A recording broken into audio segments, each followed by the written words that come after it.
പാൽനിലാവിൻ ചന്തം പാവനമാണ തിരുബന്ധം പാരിതിൽ ആനന്ദം പകരുന്ന പരന്റെ സുഗന്ധം പാൽനിലാവിൻ ചന്തം പാവനമാണ തിരുബന്ധം പാരിതിൽ ആനന്ദം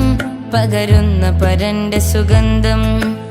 ആമിന ബീവി കോമനയായി അബ്ദുല്ലാവിൻ പൂമകനായി ആമിന ബീവി കോമനയായി അബ്ദുല്ലാവിൻ പൂമകനായി ആലത്തിൻ റഹ്മത്തായി മുത്ത് മുഹമ്മദ് മുസ്തഫ രാഗതരായി പണ്ട് പണ്ടൊരു റബീഉൽ അവ്വൽ 12 അന്ന്